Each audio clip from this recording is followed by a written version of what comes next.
நான் உன்னை விட்டு விலகுவதும் இல்லை, உன்னை கைவிடுவதும் இல்லை. உங்கள் குடும்பம் ஆண்டவருக்கு பிரியமானது. ஆண்டவர் உங்களுடைய குடும்பத்தை விட்டு விலக மாட்டார், கைவிட மாட்டார். ஆபிரகாமை தேவன் எப்படி ஆசீர்வதித்தாரோ அப்படியே நம்ம எல்லா விதத்திலும் ஆசீர்வதிக்கிறவர். ஆபிரகாம் எப்படி மற்றவங்களுக்கு ஆசீர்வாதமாக இருந்தாரோ நாமும் நம்ம வசிக்கிற இடத்துல இருக்கிற இடத்துல மற்றவர்களுக்கு ஆசீர்வாதமாக இருக்க அழைக்கப்பட்டவர்கள். அது எப்போதும் மனதில் கொண்டவர்களாய் நம்ம இருக்கணும். இந்த ஆபிரகாமை குறித்து இன்னொரு வேத வசனத்தை நாம் இன்றைக்கு வாசிக்கலாம். ஏசாயா 51 அதிகாரம் 2வது வசனம் பாருங்களேன். ஏசாயா 51 அதிகாரம் 2ஆம் வசனம். பைபிளை திருப்பிக் கொள்ளுங்க. உங்கள் தகப்பனாகிய ஆபிரகாமையும் உங்களை பெற்ற சாராளையும் நோக்கி பாருங்கள். அவன் ஒருவனாயிருக்கையில் நான் அவனை அழைத்து அவனை ஆசீர்வதித்து அவனை பெருக பண்ணினேன். என் பிள்ளைகளே, உங்கள் தகப்பனாகிய ஆபிரகாமையும் உங்களை பெற்ற சாராளையும் நோக்கி பாருங்கள். அவன் ஒருவனாயிருக்கும்போது நான் அவனை அழைத்து அவனை ஆசீர்வதித்து பெருக பண்ணினேன். அப்படின்னு என்ன அர்த்தம்? அதே மாதிரி உங்களையும் நான் அழைத்து ஆசீர்வதித்து உங்களை பெருக பண்ணுவேன், உங்களை ஆசீர்வதிப்பேன். ஆபிரகாமை போல உங்களை ஆசீர்வதித்து பெருக பண்ணுவேன் என்று ஆண்டவர் சொல்றார். அதற்கு ஆண்டவர் சொல்றார், தகப்பனாகி ஆபிரகாமை நோக்கி பாருங்கள். ஒன்று ஆபிரகாமையும் சாராளையும் நோக்கி பாருங்கள் என்று ஆண்டவர் சொல்றார். இன்றைக்கு ஆபிரகாமை நம்ம நோக்கி பார்க்கலாம். ஆபிரகாம், அவரை தான் ஆண்டவர் அழைச்சார். ஆபிரகாமோடு தான் உடன்படிக்கை பண்ணினார். அந்த ஆசீர்வாதம் அவருடைய சந்ததிக்கே உண்டானது. அந்த ஆபிரகாம் எப்படி இருந்தார்? அவரை நோக்கி பாருங்கள் என்று ஆண்டவர் சொல்றார்ல. அப்ப ஆபிரகாமை தேவன் ஆசீர்வதிக்க என்ன காரணம்? அவர் இன்றைக்கு உலகத்துக்கே ஆசீர்வாதமா வச்சிருக்கிறாரே. அப்போ என்ன அதனுடைய ரகசியம்? ஆபிரகாமை கொஞ்சம் நோக்கி பார்க்கணும். ஆபிரகாமுடைய வாழ்க்கையை நீங்கள் நோக்கி பார்க்கும்போது சில காரியத்தை அறிந்து கொள்ள முடியும். முதலாவது ரொம்ப விசேஷமான காரியம் என்னன்னு சொன்னா, ஆண்டவர் ஆபிரகாமை குறித்து ஒரு அற்புதமான சாட்சி கொடுக்கிறார். ஏசாயா 41 அதிகாரம் 8வது வசனத்துல என் சிநேகிதன் ஆகிய ஆபிரகாம் என்று ஆண்டவர் சொல்லுகிறார். ஏப்ரஹாம் மை ஃப்ரெண்ட், என்னுடைய நண்பன் ஆகிய ஆபிரகாம் என்று ஆண்டவர் சொல்றார். ஏசாயா 41:8. எவ்வளவு பெரிய பாக்கியம் இல்லை? ஆண்டவருடைய பிள்ளைகளாயிருப்பது ஒரு ஸ்லாக்கியம், அவருடைய சீஷராயிருப்பது ஒரு பெரிய பாக்கியம், அவருக்கு ஊழியக்காரலாயிருப்பது ஒரு பெரிய பாக்கியம். அதை விட ஒரு பெரிய பாக்கியம் அவருக்கு ஃப்ரெண்டா இருப்பார். ஆபிரகாமை குறித்து ஆண்டவர் சொல்றாரு, அவன் என் சிநேகிதன், என்னுடைய நண்பன் என்று ஆண்டவர் சொல்றார். அந்த அளவிற்கு ஆபிரகாம் தேவனோடு ஒரு நெருக்கமான அனுபவம் வைத்திருந்தார். குடும்ப தலைவராக இருக்கிற நீங்க சகோதரர்கள் ஆண்டவருடைய சிநேகிதன் என்கிற ஒரு அனுபவத்துக்குள்ளே வந்துடணும். பொதுவாக நிறைய குடும்பத்தில் மனைவிமார்கள், பெண்கள் ரொம்ப ஜெபம் பண்ணுவாங்க, வேத வாசிப்பாங்க. ஆண்களும் குறைந்தவர்கள் அல்ல, மணிக்கணக்காக ஜெபிக்கிறாங்க. பொதுவாக எடுத்துக்கொண்டால் ஆண்கள் பெண்கள் ரொம்ப அதிகமாக ஜெபம் பண்ணுவாங்க. என் மனைவி நல்லா ஜெபம் பண்ணுவாங்க, என் மனைவி எப்பவும் ஜெபம் பண்ணிக்கொண்டே இருப்பாங்க அப்படி சொல்கிற ஆண்களையும் பார்த்துருக்குறோம். ஆனால் ஒரு குடும்ப தலைவன் என்று வரும்போது அந்த குடும்பத்துக்கு ஒரு ஆசாரியன், த ஃபேமிலி ஹை பிரிஸ்ட், யாருன்னா குடும்ப தலைவன். நீங்க தான் ஆபிரகாம், ஆண்கள் தான். இங்கே ஆபிரகாமை குறித்து வேத சாட்சி கொடுக்க ஆண்டவர் சொல்லார், என் சிநேகிதன். 2வது சாராளை குறித்து நம்ம பார்க்க முடியும். அப்ப முதல்ல நீங்க ஆண்டவருடைய சிநேகிதனா மாறிடணும். ஆண்டவரோட அந்த அளவு நெருக்கமான ஒரு வாழ்க்கை, ஒரு ஆவிக்குரிய ஆசீர்வாதம் ஆபிரகாம் பெற்றுக்கொண்டதை போல நீங்க பெற்றுக்கொள்ளணும். நீங்க ஆதியாகமத்தில் 2 வசனத்தை வாசித்த ரொம்ப ஆச்சரியமா இருக்கும். ஆதியாகமம் 18 அதிகாரம் 33 வசனம் பாருங்களேன். ஆதியாகமம் 18 அதிகாரம் 33 வசனம் சொல்லுது, கர்த்தர் ஆபிரகாமோடு பேசி முடித்த பின்பு போய்விட்டார். ஆபிரகாமும் தன்னுடைய இடத்திற்கு திரும்பினான். அந்த வசனத்தை நல்ல கவனிங்களேன். கர்த்தர் ஆபிரகாமோடு பேசி முடித்த பின்பு போய்விட்டார். ஆபிரகாமும் தன்னுடைய இடத்திற்கு திரும்பினான். இப்போ ஆபிரகாம் கர்த்தரோட பேசிட்டு இருக்காரு, ஜெபம் பண்ணிட்டு இருக்கிறாரு, முடிஞ்சிட்டு.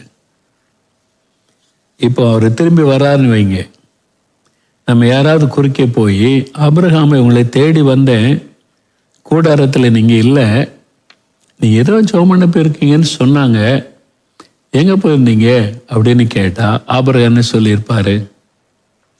நானும் ஆண்டவனும் இவ்வளோ நேரம் அதில் பேசிக்கிட்டு இருந்தோம், இப்போ தான் ஆண்டவர் பேசி முடிச்சுட்டு போகிறாரு, நான் வர்றேன். இல்லை, எப்படி இருக்குது? கொஞ்சம் கற்பனை பண்ணி பாருங்களேன். அப்படிதான் வசனம் சொல்லுது. கர்த்தர் ஆபிரகாமோடு பேசி முடித்த பின்பு போய்விட்டார். ஆபிரகாமும் தன்னுடைய இடத்திற்கு திரும்பினார். நாங்கள் 2 பேரும் இப்போ தான் பேசிக்கிட்டு இருந்தோம், ஆண்டவரும் நானும். பேசி முடிச்சுட்டு ஆண்டவர் போனார், நான் கூடாரத்துக்கு வர்றேன். இன்னொரு வசனம் வாசிங்களேன். ஆதியாகமம் 17 அதிகாரம் 22 வசனம். ஆதியாகமம் 17:22. தேவன் ஆபிரகாமோடே பேசி முடித்த பின்பு அவர் அவனை விட்டு எழுந்தருளினார். அற்புதமான வார்த்தை இல்லை?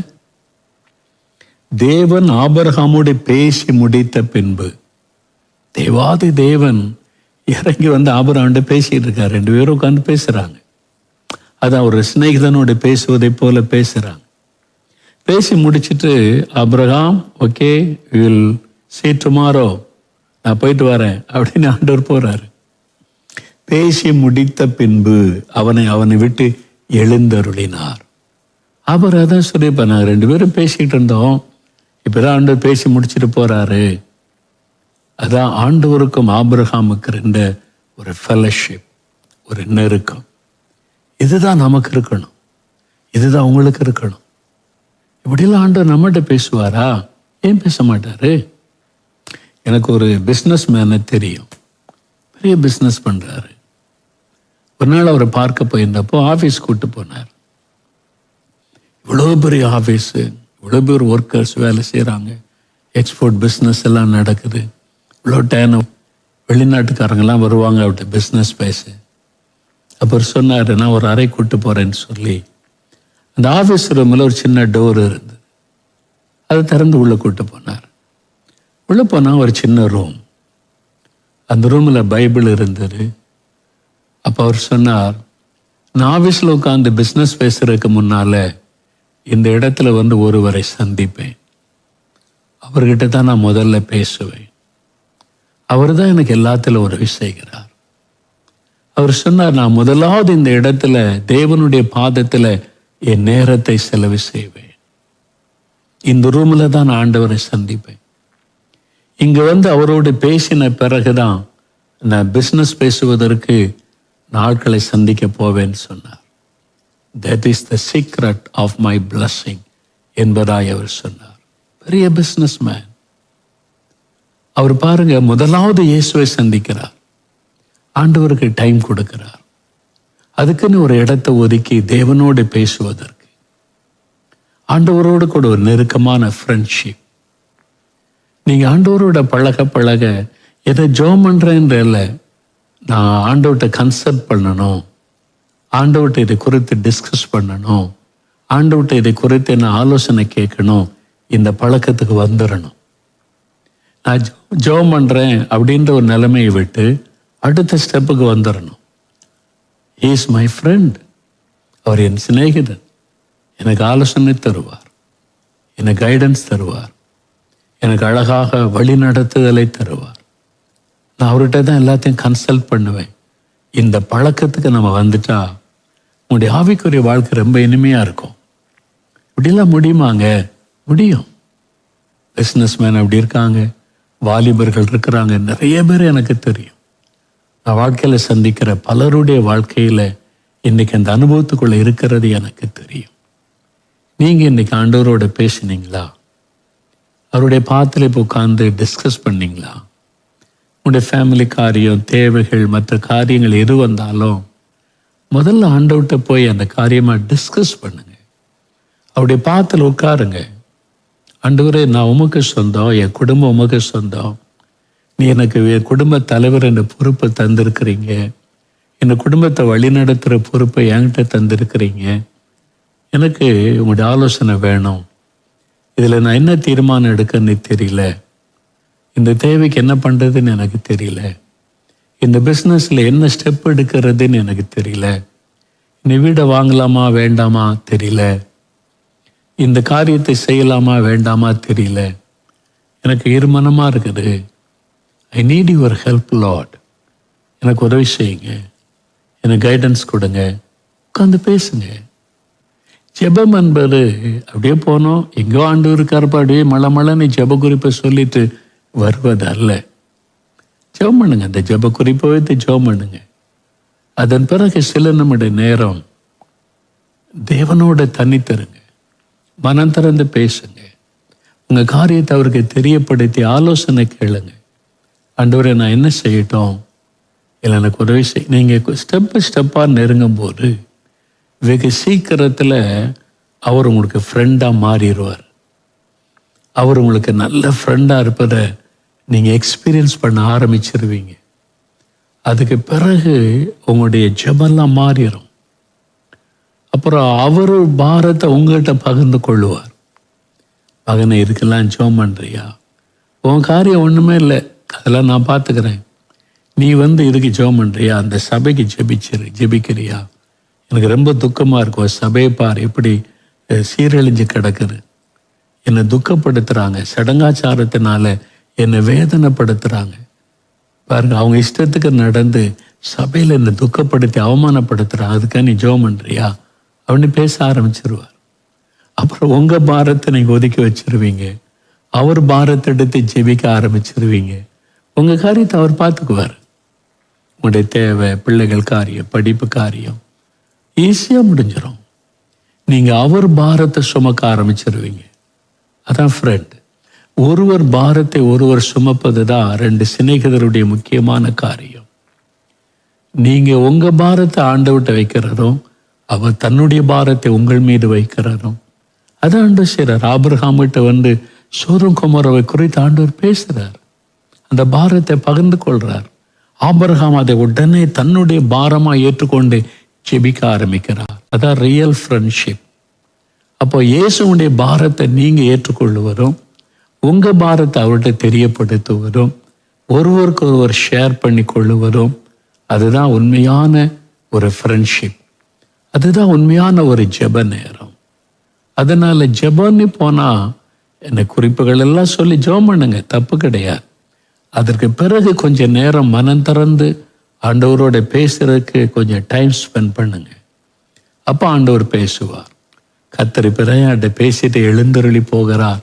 நீங்களும் சொல்லுவீங்க, ஆபிரகாமை போல சொல்லுவீங்க, நான் ஆண்டவரை சந்தித்தேன், அவர் எனக்கு தெளிவு ஆலோசனை கொடுத்தாரு, நான் என்ன பண்ணணும்னு சொல்லிட்டாரு, இந்த பிரச்சனைலாம் கர்த்தர் பார்த்துக்குவாரு.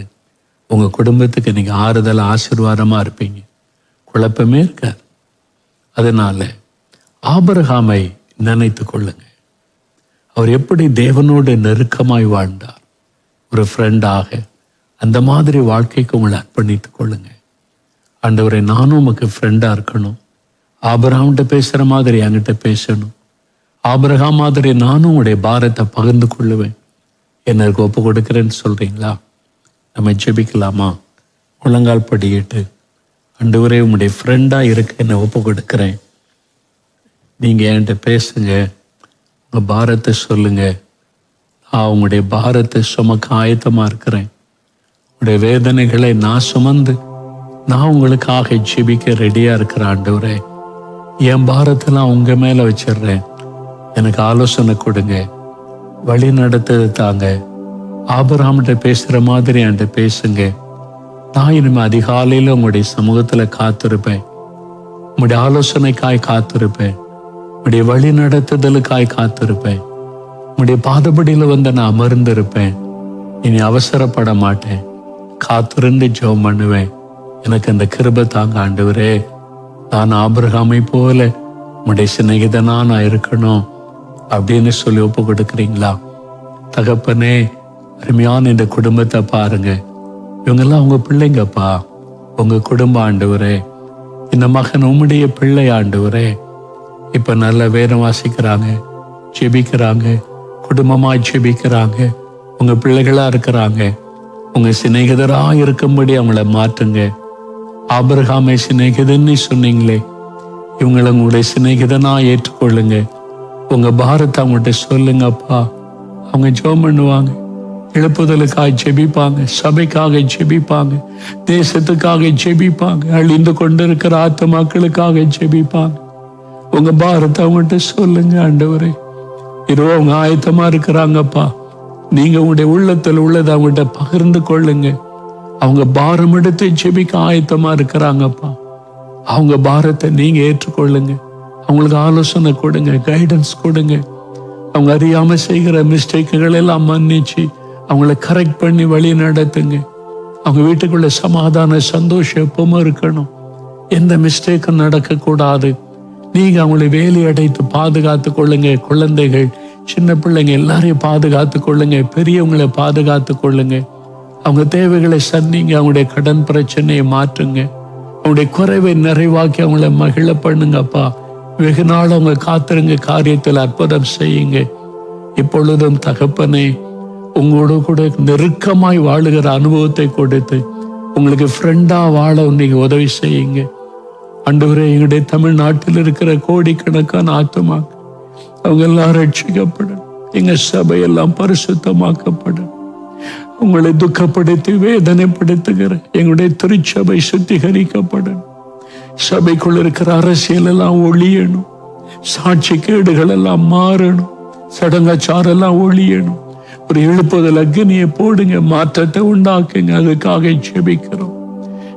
இந்தியாவில் இருக்கிற 138 கோடி மக்களை சந்திங்க. வலதுகைக்கு இடதுகைக்கு வித்தியாசம் தெரியாத ஜனம், என் ஜனத்தை சந்திங்க, ரட்சிங்க. அவருடைய மனக்கண்ணை தரங்க ஆண்டவர்.